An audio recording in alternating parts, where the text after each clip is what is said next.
सुबह की पहली किरण खिड़की से आ रही है, लेकिन घर के भीतर सन्नाटा और उदासी है। सरला बिस्तर पर लेटी हुई है। उसका शरीर बुखार से तप रहा है और वो कमजोरी के कारण कराह रही है। रूपा पास बैठकर उसके सर पर हाथ रख रही है। उफ, बहुत देर हो गई, मुझे अब निकलना चाहिए। रूपा। माँ, तुम कहाँ जा रही हो? देखो तो तुम्हें कितना तेज बुखार है। आज तुम कहीं नहीं जाओगी।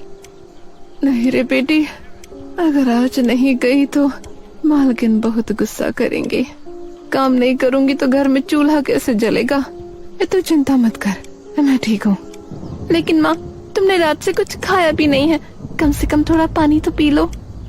नहीं माँ, वक्त नहीं है रे, देर हुई तो साहब चिल्लाएंगे। मैं जाकर जल्दी काम खत्म करके आती हूँ, तो अपना ख्याल रखना। सरला लड़खड़ाते कदमों से घर से बाहर निकल जाती है। रूपा दरवाजे पर खड़ी उसे बेबसी से देखती रहती है।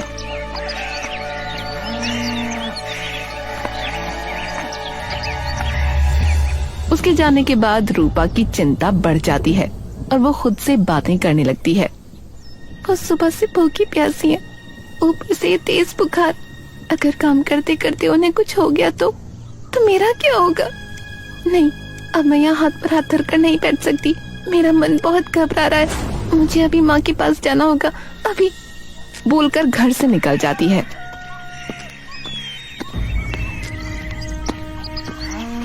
रास्ते में जाते जाते बोलती है। माँ को कितनी बार रोका पर वो नहीं मानी। बीमार शरीर लेकर काम पर चली गई। हे भगवान, बचपन में सिर से पिता का साया छिन गया।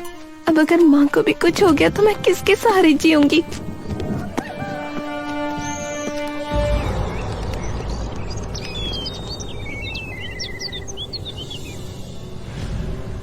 कामिनी के आलीशान कमरे में सरला कमजोरी के कारण कांपते हाथों से सफाई कर रही है।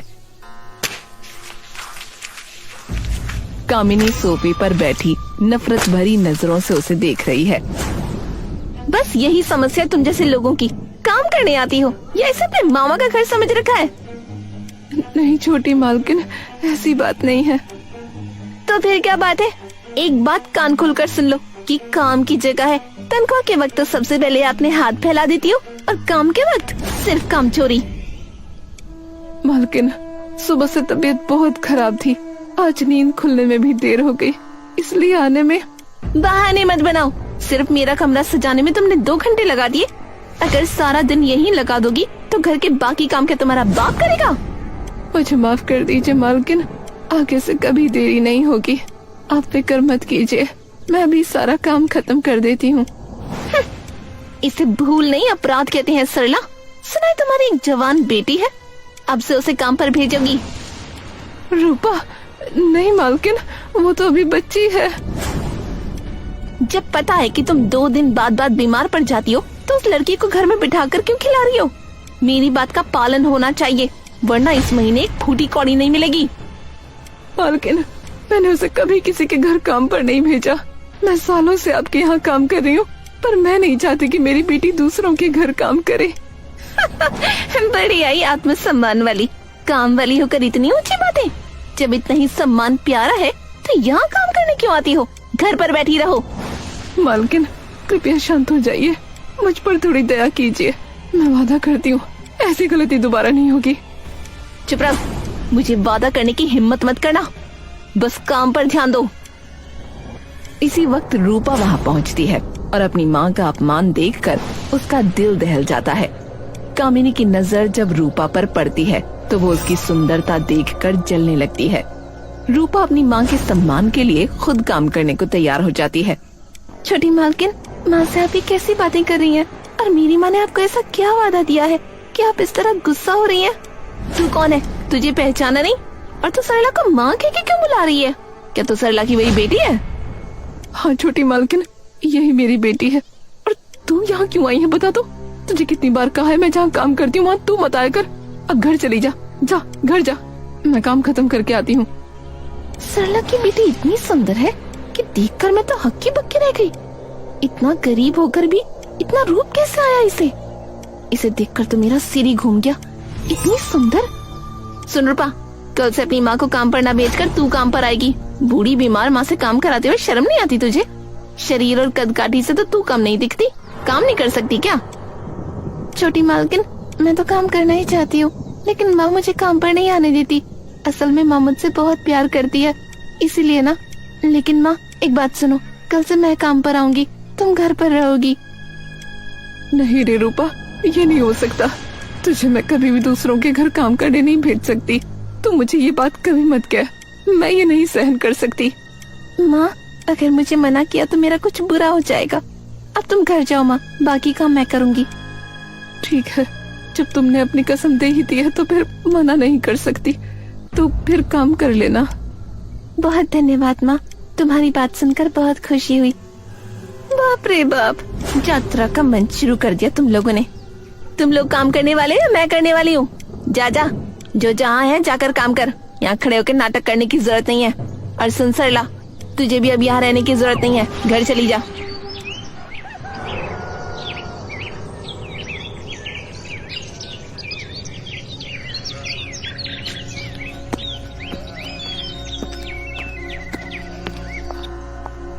रूपा के जाने के बाद कामिनी कमरे में बेचैनी से टहल रही थी। उसके चेहरे पर जलन साफ दिख रही थी। उसकी माँ पास ही बैठी उसे उकसा रही है। माँ, एक बात सच सच बताओगी, बिना किसी लाग लपेट के? पूछ, क्या पूछना है? इतनी परेशान क्यों दिख रही है? वो रूपा, सरला की बेटी, क्यों वाकई मुझसे ज्यादा सुंदर है? सच कहना माँ। सच कहूँ तो हाँ, वो तुझसे बहुत ज्यादा सुंदर है बेटी। माँ, तुम ये क्या कह रही हो? अरे सच तो यही है ना। समझ नहीं आता कि काम वाली होकर भी उसका रूप इतना कैसे चमकता है, और तू इतना साज श्रृंगार करती है फिर भी उसके आगे फीकी लगती है। यही तो मुझसे बर्दाश्त नहीं हो रहा। उसे देखकर मेरे तन बदन में आग लग जाती है। लेकिन तू भूल रही है बेटी, वो चाहे कितनी भी हूर की परी बन जाए, रहेगी तो तेरे पैरों की जूती ही ना। पैरों के नीचे रही या सिर के ऊपर, उसकी सुंदरता मुझे चुभ रही है माँ। मैं उसे चैन से नहीं जीने दूंगी। तो फिर इसे काम पे क्यों रखा? मैंने तो पहले ही कहा था उसे घर से बाहर निकाल दे।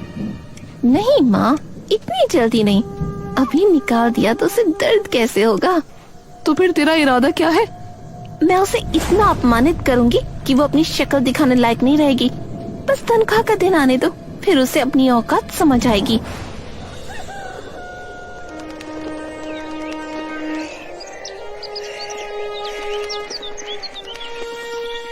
घर में गरीबी का साया अभी गहरा है और सरला थकी हुई ही पास बैठी है, पर दोनों के दिलों में एक दूसरे के लिए बहुत प्यार है। माँ, आज खेतों पर जाना जरूरी है, फसल देखनी होगी। घर में भी राशन खत्म है। सोच रही हूँ कासिम चाचा से कुछ उधार मांग लूं। सब उधार ही चल रहा है बेटी, फसल कटेगी तभी ये बोझ उतरेगा। अच्छा माँ, वो मालकिन ने तुम्हारी पुरानी तनख्वाह दी या नहीं? बहुत दिन हो गए।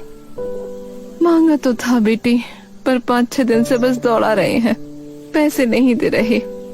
ये अमीर लोग गरीबों का खून चूसना कब बंद करेंगे? खैर माँ, तुम फिक्र मत करो। तुम्हारे जमा किए पैसों से जो जमीन ली है ना, वो एक दिन हमें इस गरीबी से जरूर निकालेगी। तेरी बुद्धि और मेहनत का कोई जवाब नहीं रूपा। तूने अकेले दम पर इतना कुछ कर लिया।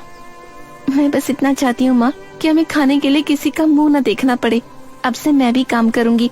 अब से मैं काम भी करूँगी और खेतों को भी संभालूंगी। पर तू थक जाएगी रे, इतना बोझा कैसे उठाएगी? आज तेरे पिता होते तो तुझे ये सब न करना पड़ता। मुझे पिताजी की बहुत याद आती है माँ, पर उनकी सूरत धुंधली हो गई है। वो तुझे लक्ष्मी माँ कहते थे, हमेशा कहते थे कि मेरी बेटी एक दिन सबका नाम रोशन करेगी। वो आज भी तुझे ऊपर से देख रहे होंगे बेटा। पिताजी हमेशा मेरे दिल में है माँ। अच्छा, खाना ढककर रख दिया है, तुम खा लेना। मैं जरा खेतों की तरफ चक्कर लगा कर आती हूँ। ठीक है री, संभल कर जाना, अंधेरा होने से पहले लौट आना।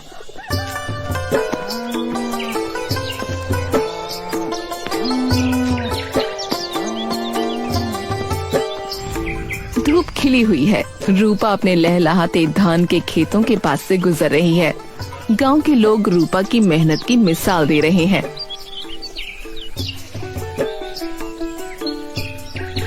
अरे वाह रूपा, इस बार तो तेरे खेत के धान ने पूरे गांव को पीछे छोड़ दिया है बेटा। मान गए तेरी मेहनत को। सब ऊपर वाले की दया है कमल चाचा, आप सबकी दुआओं का फल है। पर बेटी एक बात माननी पड़ेगी, तूने एक लड़की होकर अकेले दम पर घर और खेत दोनों को जिस तरह से संभाला है वो कोई मर्द भी नहीं कर पाता। हाँ। हालात सब सिखा देते हैं चाचा, पिताजी नहीं है तो मुझे तो खड़ा होना ही था ना। बस आप लोग अपना आशीर्वाद बनाए रखें। अच्छा चाचा, मैं दुकान जा रही हूँ।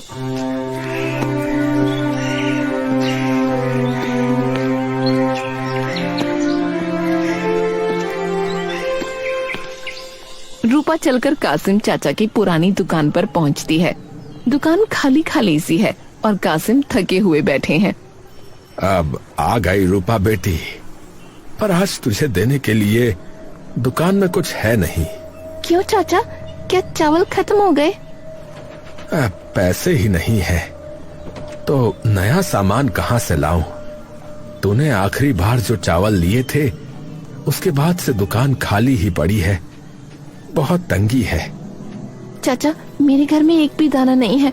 माँ जहाँ काम करती है वो लोग पैसे रोक कर बैठे हैं, समझ नहीं आ रहा क्या करूं।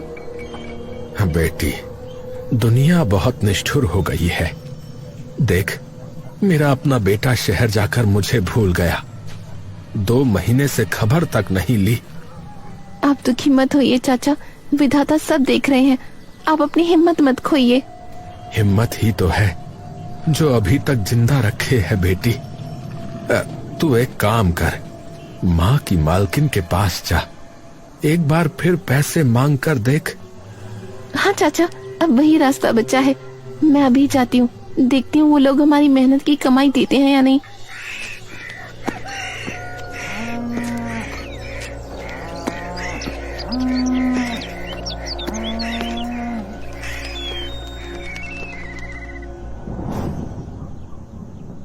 भारी मन और खाली पेट के साथ रूपा कामिनी के आलीशान बरामदे में खड़ी है।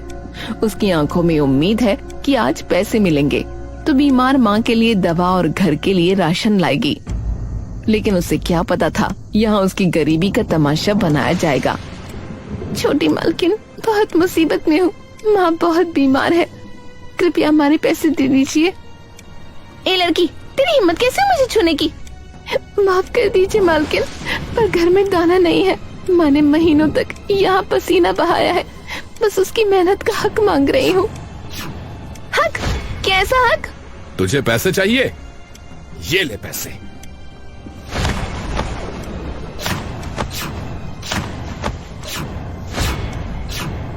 साहब, आप लोगों के पास तो बहुत पैसे हैं, हमारी थोड़ी सी तनख्वाह दे देने से आपके पैसे कम नहीं पड़ जाएंगे। जितने पैसों से आप लोग एक वक्त का खाना खाते हैं, उतने पैसों में हमारा पूरे महीने का खाने का खर्च चल जाता है। हम पर दया कीजिए ना साहब। रहम, जिसे देखो बीमार होने का ढोंग करता है। अभी भी यहीं खड़ी है, भाग यहाँ से, निकल। पर याद रखिएगा साहब, गरीब के पसीने की कमाई खाकर कोई सुखी नहीं रहा, ऊपर वाला सब देख रहा है। हमें श्राप देती है? श्राप देती है हमें? निकल यहाँ से। ठीक है साहब, मैं जा रही हूँ, मुझे अब आपके पैसों की जरूरत नहीं है। पर याद रखिएगा, जिस न्याय की आस लेकर मैं यहाँ आई थी, अब वो न्याय विधाता करेंगे। मेरी बीमार माँ के आंसू और मेरी ये लाचारी, एक दिन सबका हिसाब बराबर होगा, जरूर होगा। और रोते हुए लड़खड़ाते कदमों से बाहर निकल जाती है।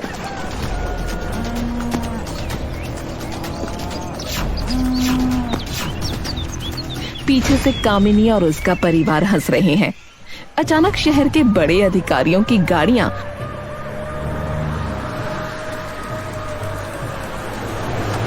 और पुलिस की जीप कामिनी के बंगले के सामने आकर रुकती हैं। चारों तरफ सायरन की आवाज गूंज रही है। कामिनी और उसका परिवार घबराहट में बाहर निकल आता है। उनके आलीशान घर के बाहर सरकारी टीम खड़ी है। मिस्टर, आपके पास इस घर को खाली करने के लिए मात्र 30 मिनट है। ये पूरी जमीन सरकारी है और यहाँ अवैध कब्जा किया गया है। अरे क्या बकवास है? अरे ये घर मेरी मेहनत की कमाई से बना है, आप इसे कैसे खाली करवा सकते हैं? अरे तमीज से बात कर लीजिए, डिस्ट्रिक्ट काउंसिल का ऑर्डर है ये जमीन सरकारी अस्पताल के लिए आवंटित है। अगर आपने खुद खाली नहीं किया ना तो हमें बल का प्रयोग करना पड़ेगा। देखिए, हमने आपको कई नोटिस भेजे थे, पर आपने अहंकार में उन्हें नजरअंदाज किया। कानून का मजाक उड़ाने का नतीजा यही होता है। अब यहाँ सरकारी अस्पताल बनेगा। इंस्पेक्टर साहब, ऐसा मत कीजिए, हम सड़क पर आ जाएंगे। हमें कुछ समय तो दे दीजिए। रे, समय खत्म हो लिया। हाँ भाई, पुलिस फोर्स को घर के अंदर लेके आओ और ये सामान बाहर निकालो। ये बंगला आज ही सील होगा। पुलिस और सरकारी कर्मचारी घर के अंदर घुसने लगते हैं। कामिनी का परिवार बेबस होकर चिल्लाने लगता है। पिताजी कुछ कीजिए, हमारा राजमहल हमारे हाथों से निकल रहा है। पिताजी आप चुप क्यों हैं? बोलिए ना। सब खत्म हो गया। सब खत्म हो गया। विधाता का न्याय, हाय गरीब की हाय लग गई, हमें गरीब की हाय लग गई।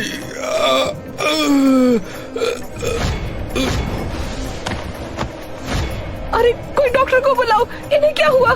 देखो तो इनकी सांसें रुक रही हैं। पिताजी आंखें खोलिए। सर देखो, मेरे पिताजी को क्या हो गया? कोई मदद करो, मदद करो। जब तुम लोग दूसरों को फिर घर से बाहर निकाल रहे थे तब तुमने मदद और इंसानियत के बारे में नहीं सोचा था, हैं? अब भुगतो। नहीं साहब, हमें छोड़कर मत जाइए। हवलदार, रह से उठाओ और सरकारी अस्पताल ले चलो।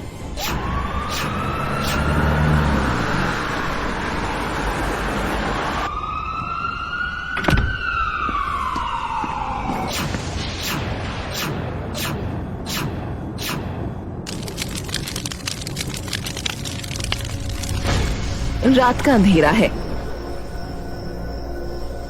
और सड़क किनारे एक पुराने पेड़ के नीचे कामिनी और उसकी माँ बैठी हैं। आज उनके पास सर छुपाने की भी जगह नहीं है। भूख और प्यास से उनका बुरा हाल है। माँ, हमने सब खो दिया। महलों में रहने वाले आज इस पेड़ के नीचे सोने को मजबूर हैं। पिताजी भी चले गए और हमारा घर भी छिन गया। हम कहाँ जाएंगे माँ? ये सब हमारी फूटी किस्मत है बेटी। तेरे पिताजी जीते जी कहते थे तेरी शादी कर दे, पर हमने घमंड में किसी को अपने लायक समझा ही नहीं। अब हमसे कौन करेगा शादी माँ? हम तो रास्ते के भिखारी बन चुके हैं। भिखारी को भी पेट भरने के लिए हाथ पैर मारने पड़ते हैं बेटी। अब रोने से कुछ नहीं होगा। दाने दाने को तरसने से अच्छा है कि कहीं काम ढूंढे। काम? हम किसके यहाँ काम करेंगे? हमें कौन काम देगा? सुना है गांव के जमींदार साहब बड़े दयालु हैं। उनके घर बहुत काम करने वाले रहते हैं। चल वहीं चलते हैं। अगर उन्होंने रहम किया तो कम से कम 2 वक्त की रोटी तो मिल जाएगी। ठीक है माँ, चलिए। अब इसके अलावा हमारे पास और कोई रास्ता भी नहीं बचा। महल के भव्य दरबार में रूपा ऊंचे आसन पर बैठी है। तभी फटेहाल और भूखी कामिनी अपनी मां के साथ प्रवेश करते हुए रूपा को रेशमी साड़ी और गहनों में देखकर दोनों के होश उड़ जाते हैं। अरे ये तो वही काम वाली रूपा है। तू यहाँ क्या कर रही है? और इतने गहने और कीमती साड़ी ये सब कहाँ से लाई? कहाँ से चुराया तूने? कल यहाँ उत्सव था, शायद इसे नाचने के लिए नर्तकी बनाकर लाए होंगे। ए रूपा, जमींदार कहाँ है? हमें उनसे काम मांगना है। कृपया आप लोग पहले बैठिए, फिर मैं सब बात खोलकर बताती हूँ। आप जो सोच रहे हैं वो सही नहीं है। तेरी हिम्मत कैसी है हमें बैठने को कहने की? तू भिखारी है, भिखारी ही रहेगी। देखो तो कैसे सज सज कर बैठी है। तुझे देखकर ऐसा लग रहा है जैसे तू इस घर की मालकिन हो। तभी जमींदार प्रताप नारायण का भारी कदमों के साथ प्रवेश होता है। खबरदार, आप लोग एकदम सही बात सोच रहे हैं। रूपा नहीं, मालकिन कहो इन्हें। जमींदार साहब, आप जिसे तुम नर्तकी और भिखारी कह रही हो वो इस घर की इज्जत है, मेरी पत्नी है। तुम्हारी हिम्मत कैसे हुई एक जमींदार की पत्नी का अपमान करने की? साहब हमें माफ कर दीजिए, हम पहचान नहीं पाए। ये तो हमारे यहाँ काम करती थी। काम नहीं, तुम लोगों ने इस पर और इसकी बीमार माँ पर अत्याचार किया था। सरला ने पसीना बहाया पर तुमने उसे एक पाई तक नहीं दी। रूपा को कुत्ते की तरह घर से बाहर निकाला। क्या उस दिन दया नहीं आई थी? उस दिन मैं आपके पैरों में गिरकर माँ की दवाई के लिए भीख मांग रही थी। आज देखिए, विधाता ने खुद मेरा न्याय कर दिया। नहीं रूपा, हमें माफ कर दो, हम बेघर हैं, हम पर रहम करो ना। मालकिन, हमसे पाप हो गया, हम आपकी गुलामी करेंगे, बस हमें गांव से मत निकालिए, हमारे पास सिर छुपाने की जगह नहीं है। क्षमा? दूसरों के आंसुओं पर हंसने वालों के लिए यहाँ कोई जगह नहीं है। मैं चाहता तो तुम्हें और भी कठोर दंड दे सकता था, लेकिन मेरी पत्नी रूपा के बड़प्पन की वजह से मैं तुम्हें प्राण दान दे रहा हूं। मगर तुम्हें अपने पापों का प्रायश्चित तो करना ही होगा। मेरा फैसला सुन लो। साहब, रहम कीजिए साहब। तुमने जो निष्ठुरता दिखाई है उसकी सजा यही है कि तुम दोनों इसी वक्त ये गांव छोड़कर चले जाओ। अगर दोबारा यहां दिखे, मेरे राज्य में निर्दयी और नीच सोच वाले लोगों के लिए कोई स्थान नहीं है। जाओ, दफा हो जाओ यहां से। जमींदार प्रताप नारायण का आदेश सुनते ही कामिनी और उसकी माँ के पैरों तले जमीन खिसक जाती है। रोती बिलखती कामिनी और उसकी माँ अपनी पोटली लेकर गांव की सीमा के बाहर जा रही हैं। गांव वाले उन्हें नफरत भरी नजरों से देख रहे हैं। दूसरी ओर जमींदार महल के आंगन में खुशहाली की नई रोशनी फैल चुकी थी। देखो माँ, बुराई का अंत हमेशा बुरा होता है। आज से आप इस घर की बड़ी मालकिन है। भगवान के घर देर है बेटी, अंधेर नहीं। तेरी सच्चाई जीत गई। अब इस घर में सिर्फ खुशियां होंगी। रूपा, तुम्हारी सच्चाई और तुम्हारी ममता ने ही आज इस महल को असली घर बनाया है। समय का पहिया हमेशा घूमता है। कभी किसी की गरीबी का मजाक मत उड़ाओ, क्योंकि इंसान का घमंड उसे मिट्टी में मिला देता है और सच्चाई की हमेशा जीत होती है।